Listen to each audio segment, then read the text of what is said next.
The last 7 years of West Virginia Mountaineer football have been rough for us West Virginia fans. But we are optimistic that 2026 will bring much better results. So what exactly do fans want to see from this team in 2026? That's what we're talking about in today's episode of Couz Corner. So stick around and let's have that conversation right now.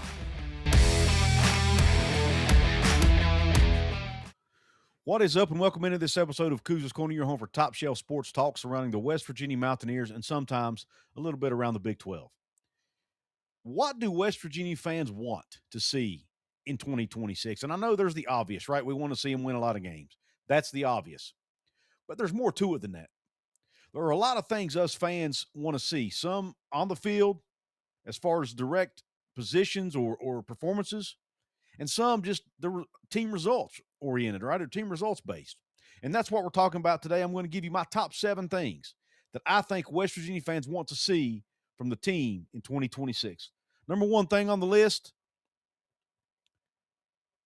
just be competitive in every game, man. Last year, West Virginia got blown out on 4 separate occasions by Utah, and this is not in order, but by Utah, Texas Tech, Kansas, and UCF. West Virginia plays 3 of those 4 teams again in 2026. So can they look better in those games against those opponents? I mean, heck, I think they ought to beat Kansas. Kansas is losing a lot from their team. West Virginia should not only be competitive with Kansas, but go out and beat Kansas. And Utah, they're replacing their coach, replacing a lot of players, replacing a lot off their offensive line. Can you at least be competitive against Utah in Utah? Let's hope so. And we know Texas Tech will likely be good again. Can West Virginia at least look like they're supposed to be on the field with the Red Raiders in 2026? Because that sure didn't happen in 2025. So let's just be competitive. Of course, they don't play UCF, but they play Arizona, Cincinnati, Iowa State, Oklahoma State. West Virginia should not only be competitive against those teams, but should be able to beat them, at least some of them, in 2026. So how about go out there and put a product on the field that's not embarrassing, you don't get blown out by teams you shouldn't get blown out by. That's one thing fans want to see in 2026 that they didn't see in 2025. So just be competitive. Be competitive against teams that are the good teams in the league, and beat the teams you should beat. And don't get blown out by somebody that you like the UCF game last year, where you should be at least even. Okay? That's all we're asking in this case, okay? So be competitive. Number 2, how about let's see a number beside your name, WVU Football, because that's something we haven't seen a lot over the last few years. As a matter of fact, West Virginia has not been ranked in the AP poll, top 25, since 2018. Not one time. Now, they were ranked in the postseason coaches poll after the 2023 season when after beating North Carolina in the Mayo Bowl, the Duke's Mayo Bowl, but they still didn't appear in the AP poll. And they haven't been in the college football playoff poll either since 2018. So how about getting a number beside your name at some point during the season in the AP, and better yet, the CFP poll would be an even better result. So, but when you go back before Neil Brown, West Virginia had 5 straight seasons where they were ranked in the AP top 25 at least one time during that time frame under Dana Holgorsen. And the 13 years prior to Neil Brown, so the 13 years prior to 2019, which started in 2006, West Virginia was ranked at least once in the AP top 25 poll 12 of those 13 seasons. What's that mean? West Virginia was relevant on the national stage every single year for the most part until 2019 when Neil Brown got there and everything's – and I'm not blaming it all on Neil Brown, but he does hold a lot of the blame, let's face it. But this program needs to get back to where it was, back to national relevancy, back to being competitive on the national stage. Even under Dana Holgorsen, yes, we didn't get results we wanted every single year. Even a lot of years they underperformed, like the 2018 season, for example. But they were at least relevant on the national stage, and people did not want to play West Virginia. Let's get back to that again, and let's get ranked. Let's be in the national conversation again.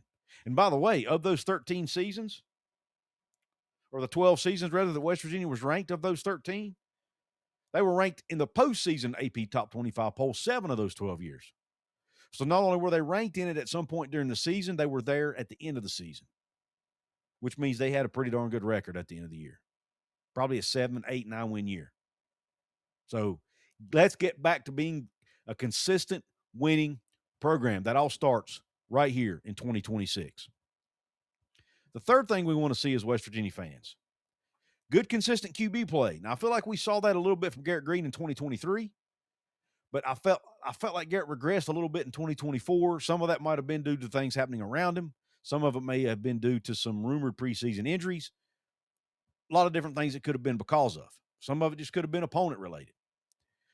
But, man, let's get some good, consistent. Last year we had injuries plague the room. We also had poor O-line play. We had some bad QB play. Scotty Fox came on at the end of the year and showed that maybe, just maybe, he can be the guy. Then they go out and get Michael Hawkins Jr. I almost said Malik Hawkins. That's his brother. But they go out and get Michael Hawkins Jr. from Oklahoma. One of these two guys could emerge or will emerge or should emerge as the starting QB for this team. Whoever takes the reins, whoever that is, can they be good? And can they be good on a week-to-week basis? That's something us Mountaineer fans really haven't seen, maybe with the exception of the 2023 season, since Will Grier, I would argue.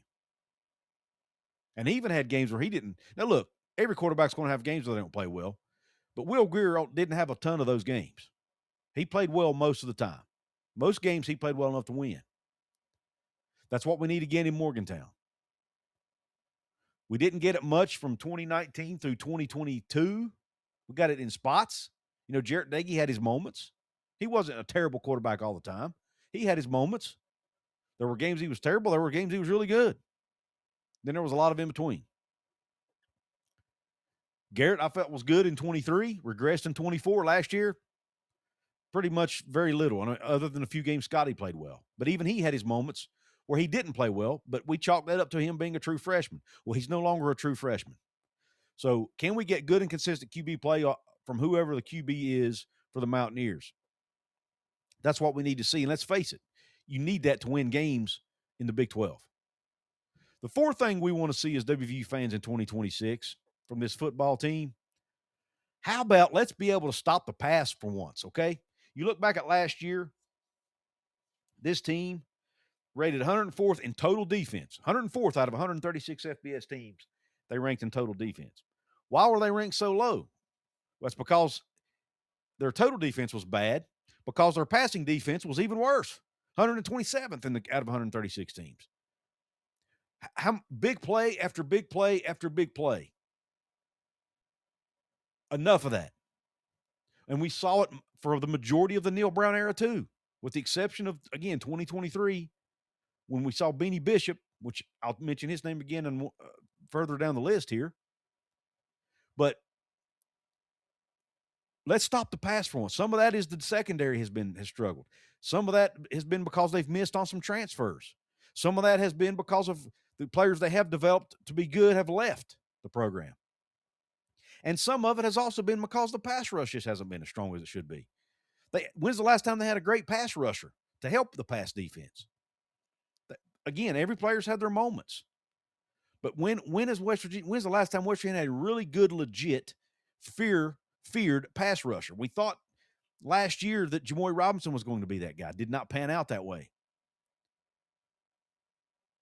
Maybe Toby Hostrop or Afago or some of the guys they brought in this year can be that. We don't know yet. But it's not just on the secondary. Some of it is on the rest of the team.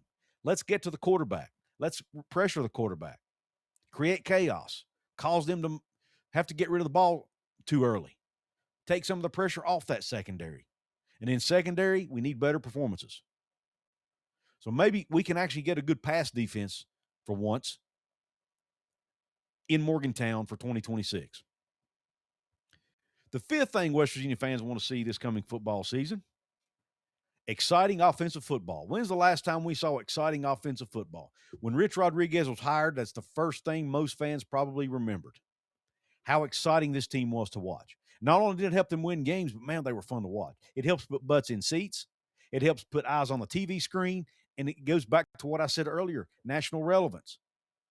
If your team is fun to watch, more people will tune in. We're even seeing that a little bit with basketball. Not only is West Virginia not winning consistently enough in basketball this year, they're playing a little bit of a boring brand of basketball. Let's face it. We kind of got spoiled with the Press Virginia days and some of the other teams that Bob Huggins and even John Beilein had back in the day. And this team is just not very exciting. It was the same thing in football last year, mainly because they weren't very good. But let's win some games, and let's do it in an exciting fashion.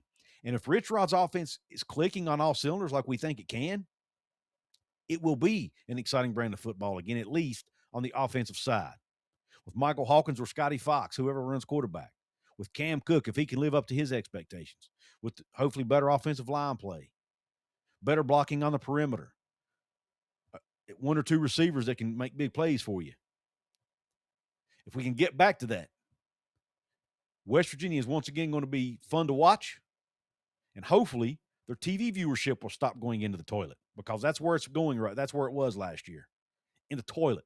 One of the worst seasons from a TV viewership perspective in recent memory in WVU football. Some of that was because of results. Some of it was likely because of lack of excitement. Probably a little bit of both. So let's get back to an exciting brand of football. The sixth thing West Virginia fans want to see in 2026 from West Virginia football, how about an O-line who can move people that far? Rick Trickett's back. We're excited about that. They brought in a bunch of new guys with a ton of experience from the G5 level, or what's called G6 now, but from the G6 level, and even, Devin Vass from Kansas State, who had starting experience at the Big 12 level, Power 4 level. A lot of snaps coming in. A lot of snaps. Two of those guys played under Rick Trickett. Some talented freshmen like Kevin Brown, Camden Goforth, Rhett Morris, and others. Returning guys like Landon Livingston, Nick Cray, who we're looking forward to seeing. Can they move defenders backwards and get a yard when you need a yard? We want to see that. West Virginia has known to be a physical football team. Last year, they got out physicaled a lot. Some of it may have been due to strength. Some of it could have been due to technique, whatever. Some of it could have been size, lack of size. But whatever the case may be, we're looking at West Virginia be able to move guys backwards that far in 2026. And last but not least, I mentioned Beanie Bishop earlier. This is where he comes in again. West Virginia fans get tired, A, of losing a lot of our best players to the portal, but two, the guys they bring in to replace them oftentimes don't pan out, and I think we've seen it way too many times. Now, Jersey Ear did a video over at the WV Sports Chat YouTube channel, which I will link to at the end, where he talked about some transfers who have done well at West Virginia. But in recent memory, we've had a lot of guys who didn't pan out. Most recently, Jamoy Robinson. There have been other names on that list too. You could throw Cam Vaughn in there. There's argument where maybe he didn't live up to expectation. There are a lot of other names you could throw in there. Jalen Henderson. In more recent memory, maybe you throw Jarrett Daggy or maybe you throw, Austin Kendall in there. I don't know. Just name somebody. Long story short, there have been a lot of transfer players who did not live up to the expectations. Will Rich Rod and this staff hit on more transfers this go around? Now, some guys who have hit, like Beanie Bishop, was a great player for West Virginia. Cole Taylor was a good player for West Virginia. And we saw, T.J. Jackson, a really good transfer on the defensive line a couple years ago. Just to name three in recent memory. But there have been a lot of others who did not live up to expectation or did not really contribute the level that we needed them to for the team to be successful. Can that trajectory change this year? Will Cam Cook live up to expectation? Will some of these receivers coming in live up to or exceed expectation? Can some of these, defensive transfers step up and be studs? People like David Afago, Toby Hostrop, just to name two examples. Powdrell, Isaiah Patterson, the transfer from UNLV, just to name off a few off the top of my head. Can Michael Hawkins live up to the hype? Can the receivers like Prince Strawn, John Nider, can they live up to the hype or even exceed the hype that maybe they didn't get? That's what West Virginia needs. They need transfers that are and let's face it, us fans are helping pay these guys now to a large degree. So we expect them to perform. And it's frustrating when the coaches either miss on guys or the guys don't perform up to their level of talent. So I don't think it's unfair for us to expect better performances out of some of these transfers because that's where a lot of the money's going. Can they hit on more of these guys this year? That's what we fans want to see. We want to stop seeing so many transfers come in and just bomb, for lack of a better term. We don't want to see that anymore. So you let me know what's on your list of things that you want to see West Virginia football. Again, the obvious is win more games. I get it. But this is going a little bit deeper, getting a little bit more into the nitty-gritty, the details of what we want to see from this football team in 2026. But I want to hear what you think. Did you disagree with anything on my list? What would you like to add to my list? Let me know in the comments section. I want to give a quick shout out to my paid VIP channel members of this episode. If you want to be a paid VIP member, hit the join button below or go to my channel homepage and hit the join button beside my profile photo. There are two levels. There's the $2.99 a month, which I call pub level, and the $4.99 a month, which I call club level. The perks are explained to you when you hit the button. But the shout outs in this episode are John Petrie, Big Dan T, Phil Masters, Roy Harrison, and T Jinx 048. Random shout outs go to all members. Just one of the perks that I offer. If you want to get your name on that list, hit join button. Today, it's also an easy way to support me financially and help me keep the lights on. Also, liking the video, hyping the video up, which is down below, a button below between thanks and download you can press if you're watching on a mobile device. I may also throw a quiz in there that may pop up below the video as well, near the comments section. You might have to scroll left a little bit to find it.